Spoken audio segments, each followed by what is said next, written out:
Good morning, afternoon, or night, everybody. I am Provinces, and today I will be bringing you the very first video of a series I will be calling Provinces Sales. Right here, you see one of my favorite ships at the moment, the US Battleship New Mexico. However, that right now does not matter. I will today be bringing you a brief introduction on World of Warships Blitz. Now, right here, you see the very first thing you're going to see when you log in after you have completed your primary trainings, of course, which I no longer have access to, unfortunately, because I've already been playing on this account for a little while. But today we will be going over the essentials nonetheless. So right here in the top left corner of your screen, you'll have displayed your current alias, your nickname, the clan you're in, and the amount of premium account days or time you still have left, followed by the amount of gold you have, more to the right, the amount of silver, and the amount of free XP you've yet to spend. Those things are going to be very important later on when you are going to try and get new ships, buy a premium ship perhaps. However, right now that too does not matter. Today we'll just be taking a look at how things work, what ships we have, why certain things in the tutorial are, in my opinion, not emphasized enough, and yeah, just going to be playing a few games while giving live commentary, and we'll see how that works out. Okay, so first of all, what you might have noticed in the top left corner of the screen, there's a small red dot flashing more or less. This is your missions area. When you tap on it, you will have the choice of multiple missions. First of all, you'll be starting with 4 categories: your daily login, your daily missions, and your career missions. However, during the first week of playing, you will also be able to get a lot of help from the game itself with starting up. So right here on the daily login, as you can see, I've already logged in 20 days in a row, and there are only 9 days remaining this month. And every day you log in, you will get something different. For example, today I'll be getting 1500 free experience. Tomorrow I'll be getting 6000 credits. The day after I'll be having 2000 more free XP. And it can be really worthwhile to collect all of these.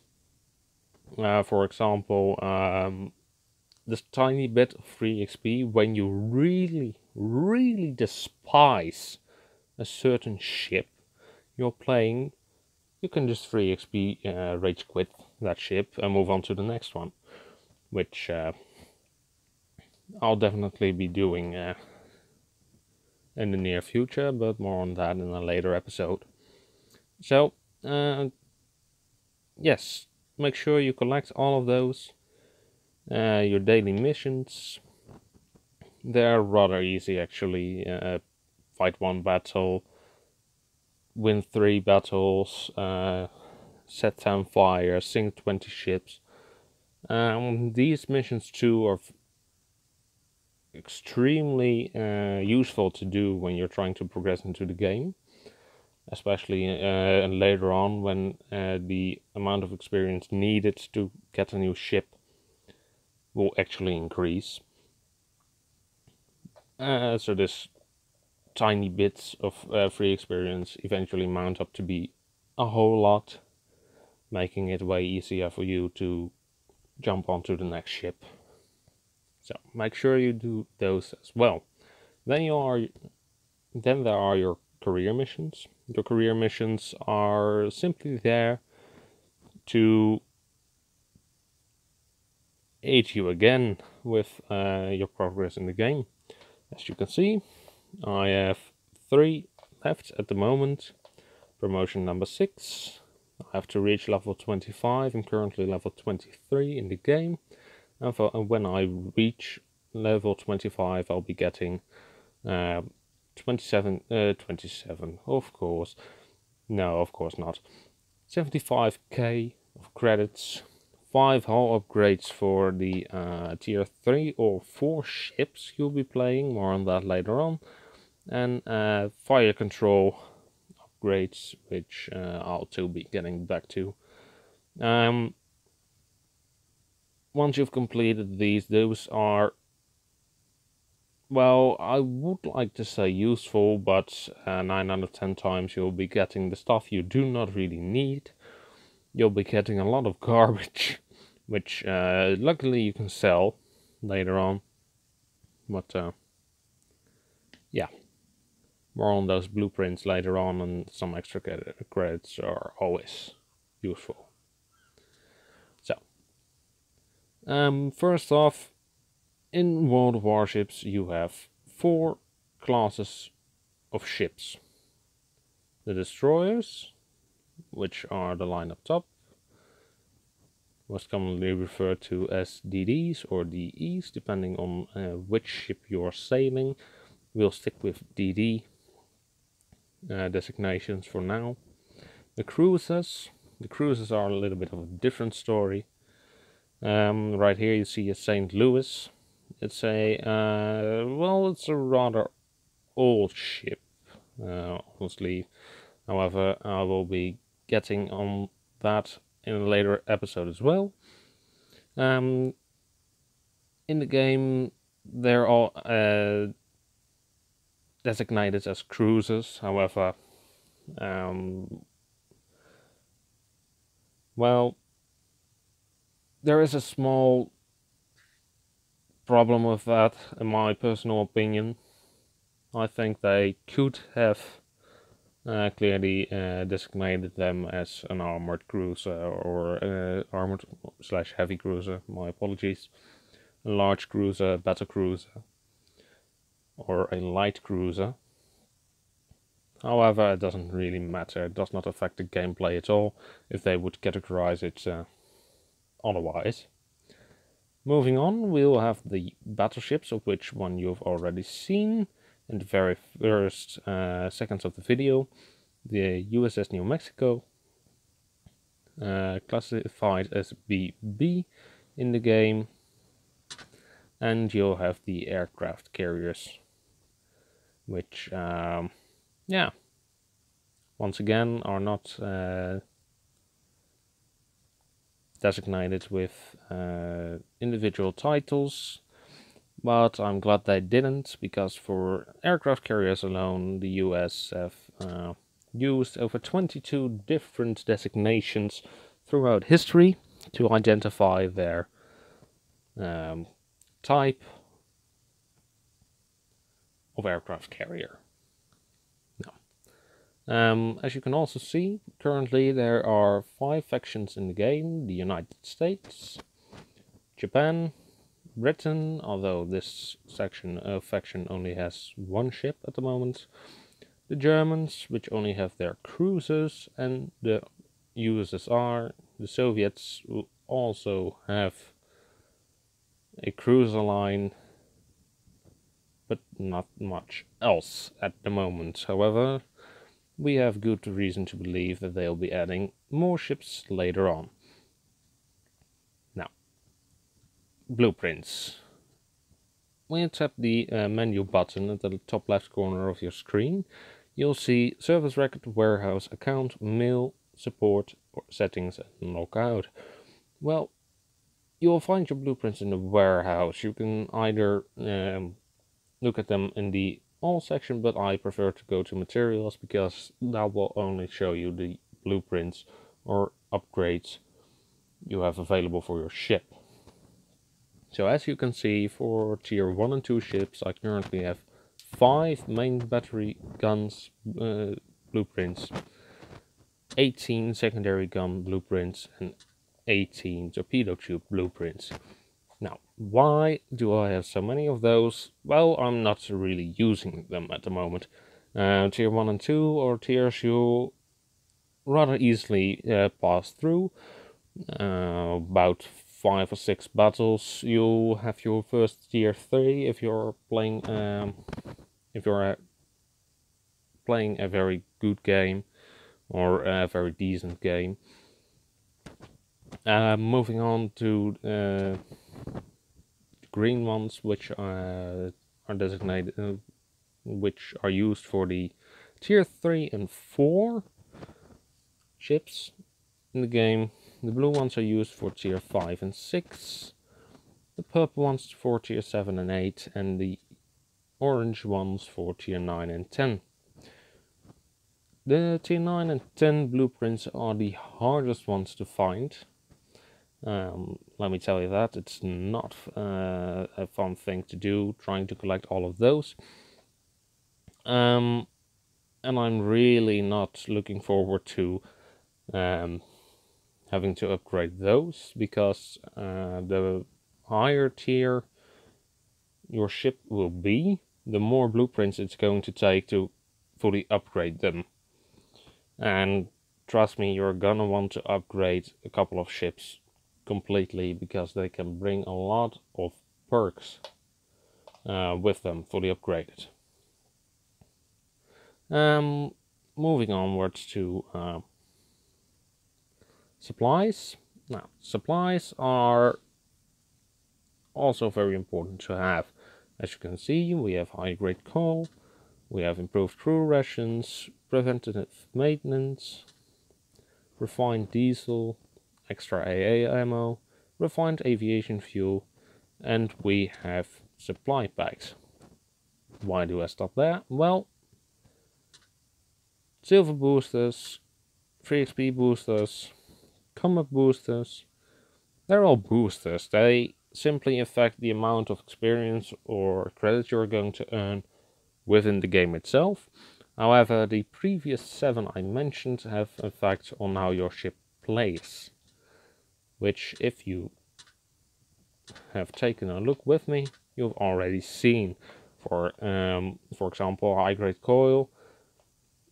If you have this installed on one of your ship, your surface detection range will go down by 3%. If you have extra AA ammo, your AA damage will go up. Which ones to use on which ships, I'll get back on later on. And then there are these things, repair kits and the damage control kits. Now, these two right here, those are advanced, those are premium consumables.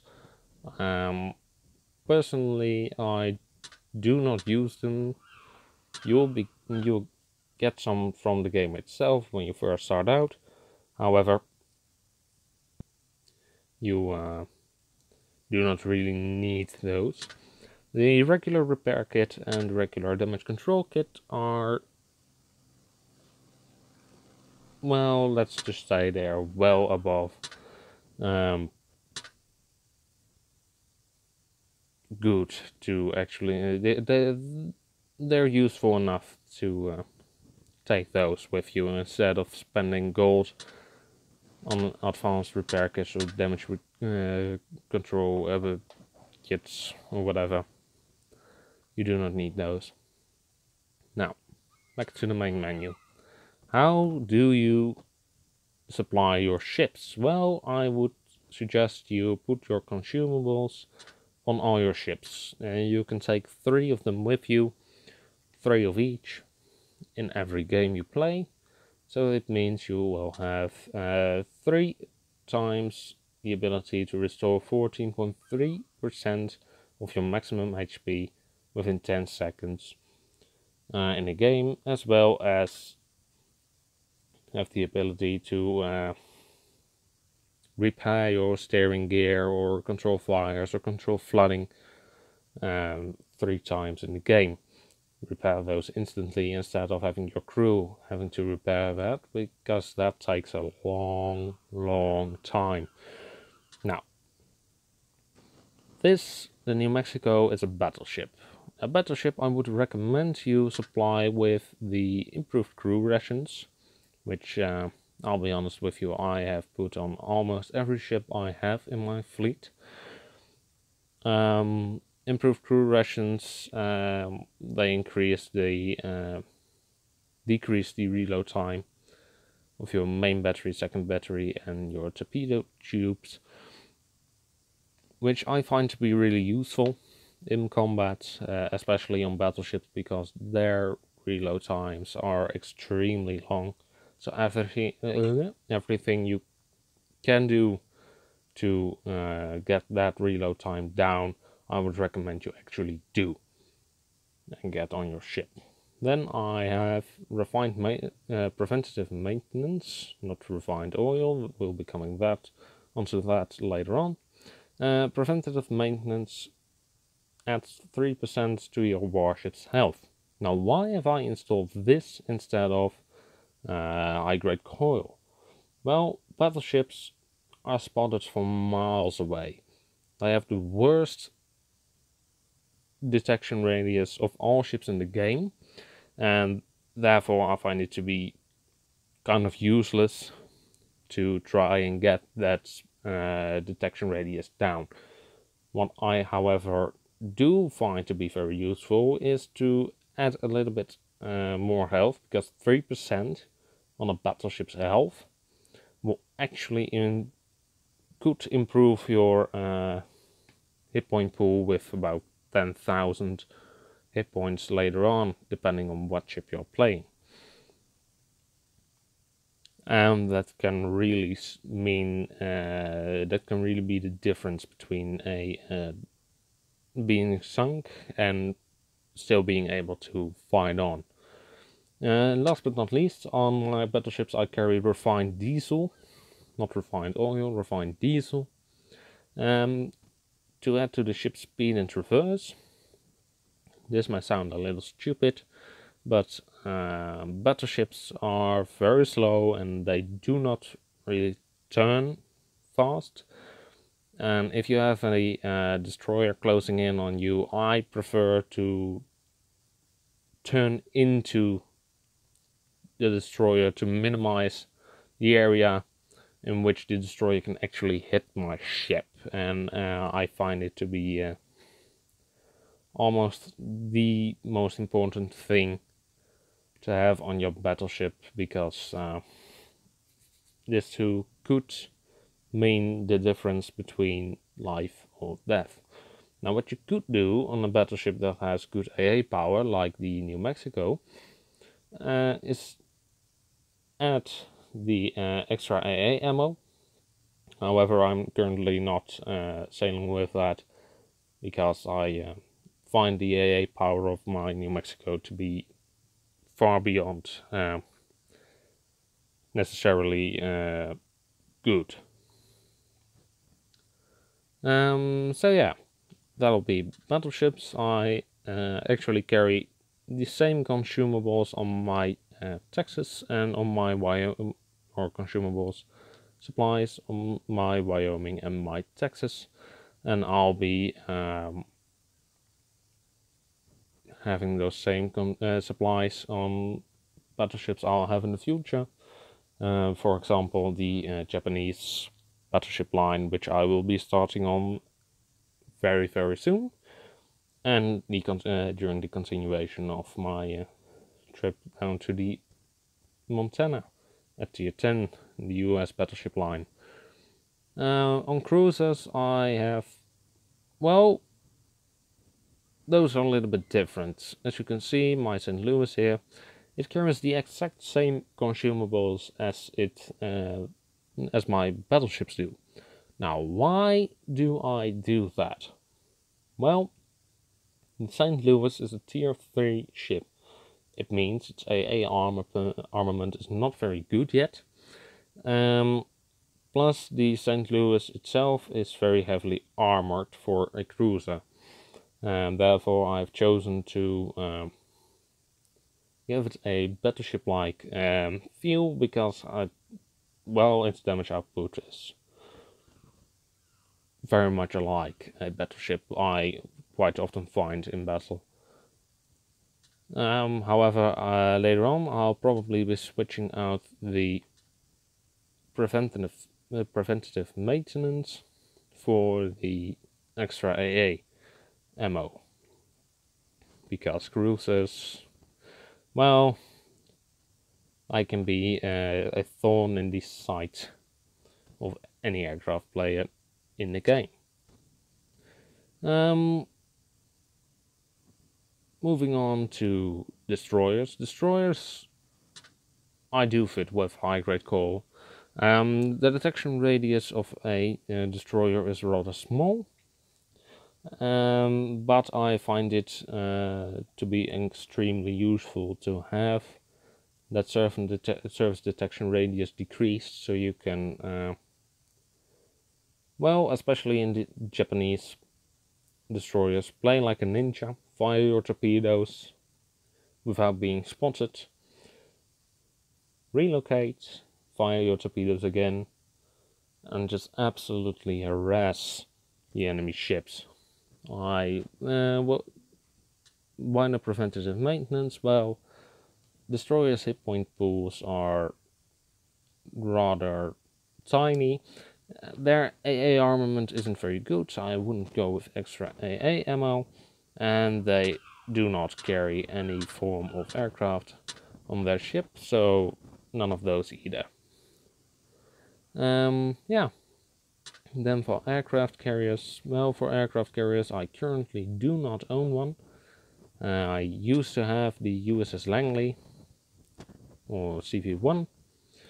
However, I did not like it very much. I will be buying it later on. I'll do a review and I'll continue down the line, but at this moment I just not feeling like that. So what supplies would I put on a carrier? I would probably put high-grade coal, refined aviation fuel, and supply pack on my ship. Why? Well, aircraft carriers aren't very heavily armored. They or armed for that matter, by the way. But that does mean that once you get spotted, you're 9 out of 10 times going to get shot at by everything that has a decent caliber gun, and they'll just tear you apart. So I would like to prevent being spotted, therefore taking the high-grade coal, and I'll add refined aviation fuel and supply pack, because that improves my fighting abilities with my dive bombers and my torpedo bombers, as well as my defensive capabilities with my fighter aircraft. So that's on supplies and everything. On gameplay, I'll quickly show you how it works. Once again, of course, you 9 out of 10 times have already seen or done the tutorial, or have watched someone else played the game yourself, whatever, doesn't matter. We have taken the Wix, a US destroyer, which I'll be telling you a story about in a future episode. Right here on this loading screen you can see what ships you're actually going to fight against, and which opponents or team members are actual people or are bots. Bots? What are you talking about, provinces? Bots? Well, right here, for example, on my team, you'll see a Kawachi on the top. Stanwood Battle starts. Has a marker just in front of its name, which indicates that it's a bot. Now, as you've already heard, I'm currently experiencing a bug in the game, which happens to be in there since update 0.8.0. I do not know why it happens, but during the first minute of the game my sound tends to be a little bit behind on the actual gameplay. As you can see right here, you have your high explosive and your AP. Make good use of it. I prefer to use high explosive ammo on lower tiered ships, or no, not lower tier ships, ships with a lower caliber, because you'll just be guaranteed to do any form of damage. And if you don't, it could very well be disastrous. Destroyers, of course, carry torpedoes. It would be foolish of me not to use them.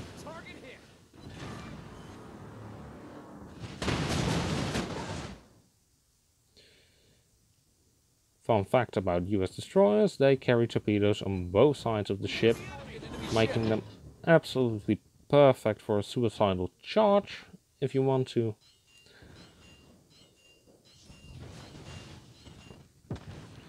However, more on that later on. As you can see here, that South Carolina just fired a full salvo of armor-piercing rounds onto my ship. I would recommend to fire armor-piercing ammunition against cruisers or, well, that was embarrassing, or other battleships, but not at a destroyer when your guns are as large as the ones on the South Carolina. Which ships to do and do not shoot be at, I'll get back on later on. Once again, I'm going to make this a series, so it'll just be a little waiting game you will have to play. Until that time, nice shot. Will this be our next victim?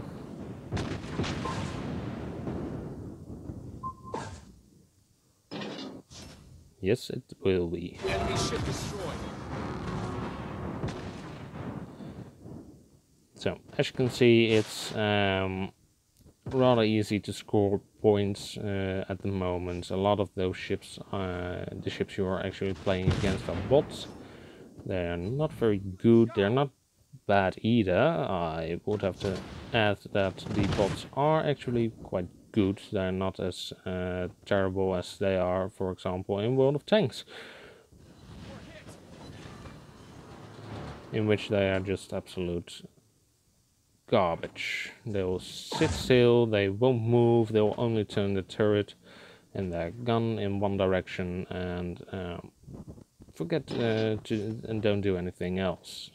At least right here they actually move, which I find to be a huge improvement. Will we be able to score hits? Yes, we will be. Our 6th kill of this game already. Can we get 7? That will be my first ever 7 kills, and I'll have that recorded, so yay me if I actually succeed.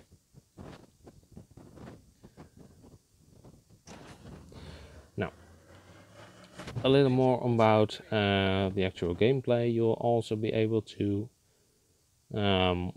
use certain abilities of your ships, like I'm using right now on my Wix. The Wix currently has the ability of engine acceleration number 1, or tier 1, whatever you would like to call it. Nope, no tiers, no 7 kills. That's unfortunate. I do not know what that was just now. First time I've ever seen that happening. However, every time after you finish the game, it'll tell you exactly what has been done.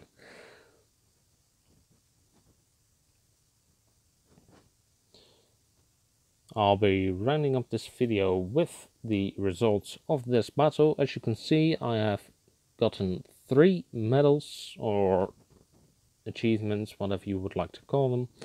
I have Kraken Unleashed, which you will get for destroying 5 or more enemy ships in one battle. Battle Star, which just means you are the first member of your team to finish the game with the most experience. And Iron Fortress, which means you'll have kicked the asses of a minimum of 3 players. On the top you can see that I have zero capture points. I did not stay inside the capture zone long enough to actually capture it. I caused 42,780 damage. I destroyed 6 ships, and because there were no aircraft carriers in the game, I did not destroy any aircraft. Now, I have gotten out of this battle refined fuel ×1, main battery gun, blueprints for tier 3 and 4 ×1. I've gotten 1077 regular experience, 52 free experience, and 8,419 credits. Looking at the team score, I am clearly on top with a difference of almost 30,000 damage in one game. And if you look at this statistic bar, you'll exactly see how many hits I've scored with my main battery guns, with my torpedoes, how many I destroyed, how many floodings I caused. What will also be displayed here is if you have done damage to the enemy citadel, or if you have set fires, which of course damage. This game I did not cause any fires, I did not hit the citadel of any of the other ships, but that does not matter.